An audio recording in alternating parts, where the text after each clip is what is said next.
कृष्णाय वयम नमामः। बोलो श्री सत्यनारायण जी महाराज की जय। द्वितीय अध्याय प्रारंभ होता है। अथन्याम संप्रक्षमामि कृतायनम प्रादुयान। सूत जी महाराज कहते हैं कि पूर्वा काल में जिन्होंने सत्यनारायण जी महाराज की मृत्यु किया, उससे भली भांति आपसे कहता हूँ। रमणी काशी नामक नगर में कोई अत्यंत निर्धन ब्राह्मण रहता था। भूख और प्यास से व्याकुल होकर के वह प्रतिदिन पृथ्वी पर घूमता था। ब्राह्मण प्रिय भगवान ने उस दुखी ब्राह्मण को देख करके वृद्ध ब्राह्मण का उद्धार करके उस ब्राह्मण से पूछा, आप अत्यंत दुखी होकर के पिछले पृथ्वी पर भ्रमण करते रहते हो, यह सब मुझे बतलाओ, मैं सुनना चाहता हूँ। सत्यनारायण नामक ब्राह्मण से भगवान कह रहे हैं रूप बदल करके। तो ब्राह्मण बोला कि महाराज मैं अत्यंत दरिद्र हूँ और भिक्षार्थ के रूप में भोजन की तलाश में पृथ्वी पर घुमा करता हूँ, और इस दरिद्रता को दूर करने का उपाय आप जानते हो तो कृपा पूर्वक बतला दीजिए। आपके पास कोई उपाय तो होगा जिससे निर्धनता दरिद्रता दूर हो जाए। भगवान कहते हैं ब्राह्मण से कि भगवान नारायण अविष्ट फलों की प्राप्ति कराने वाले हैं। हे ब्राह्मण, इसलिए आप उनका उत्तम व्रत और पूजन करो, जिसके करने से मनुष्य सभी दुखों से मुक्त हो जाता है। ये किसने बतलाया? भगवान ने ब्राह्मण को। व्रत का विधान ब्राह्मण से यथन पूर्वक कहकर के भगवान अंतर्ध्यान हो गए।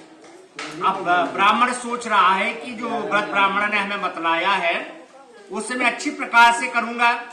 इसी सोच विचार में उसे रात्रि में नींद नहीं आई और प्रातः काल जल्दी उठ करके मैं भगवान का व्रत करूंगा ऐसा संकल्प करके भिक्षार्थ को चल दिया।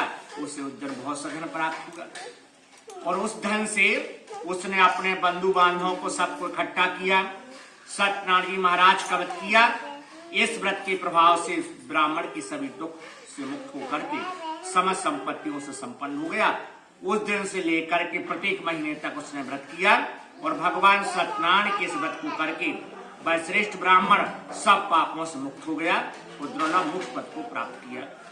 हे विप्र, पृथ्वी पर जब कोई मनुष्य श्री सत्यनारायण जी महाराज का व्रत करेगा उसी समय उसके समस्त दुख नष्ट हो जाएंगे। हे ब्राह्मणों, इस प्रकार भगवान नारायण ने देवासी नारद जी से जो कहा वह सब हमने आपसे कह दिया। अब ऋषियों ने पूछा सूत जी महाराज से कि उस ब्राह्मण के बाद इस व्रत को किसने किया? यह सब जानना चाहते हैं, हमारी श्रद्धा है, आप बतलाएं। तो सूत जी महाराज कहते हैं कि एक बार वही ब्राह्मण अपने घर पर व्रत करने के लिए उद्धत हुआ यानी तैयार हुआ। उसी समय उस ब्राह्मण के दरवाजे पर एक लकड़हारा आया। लकड़हारा लकड़ी बेचने वाला, और लकड़ी बाहर रख कर के ब्राह्मण के घर में चला आया। लकड़हारा प्यास से व्याकुल था, उसे जल की आवश्यकता थी। तो ब्राह्मण को उसने देखा व्रत करते हुए तो प्रणाम करके पूछा कि प्रभु आप ये क्या कर रहे हैं और इसके करने से किस फल की प्राप्ति होती है, कृपया बताने की कृपा करें। तो ब्राह्मण कहते हैं कि ये सत्यनारायण जी महाराज का व्रत है जो सभी मनोरथों को पूर्ण करने वाला है, प्रदान करने वाला है। रोने के प्रभाव से मुझे सब धन धान ये सब प्राप्त हुआ है। जल पी करके प्रसाद ग्रहण करके वह नगर को चल दिया और ऐसा सोचने लगा कि लकड़ी बेच करके जो धन प्राप्त होगा उससे मैं ही भगवान का व्रत करूंगा। ऐसा चिंतन करता हुआ लकड़ी को मस्तक पर रख करके सुंदर नगर में पहुंचा और लकड़ी का दुगना मूल्य उसने प्राप्त किया। लकड़ी का उसे दुगना मूल्य प्राप्त हुआ और प्रसन्न होकर के पके हुए केले का फल, शक्कर, घी, दूध, गेहूं का चूर्ण लेकर के अपने घर को आया। विधि विधान से भगवान सत्यनारायण जी महाराज का व्रत किया।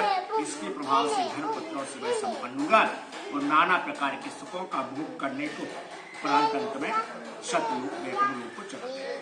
इस स्कंद प्राणी अंतर्गत रेवा खंड में श्री सत्यनारायण कथा का दूसरा अध्याय पूर्ण हुआ। प्रेम से बोलिए सतदेव जी महाराज की जय।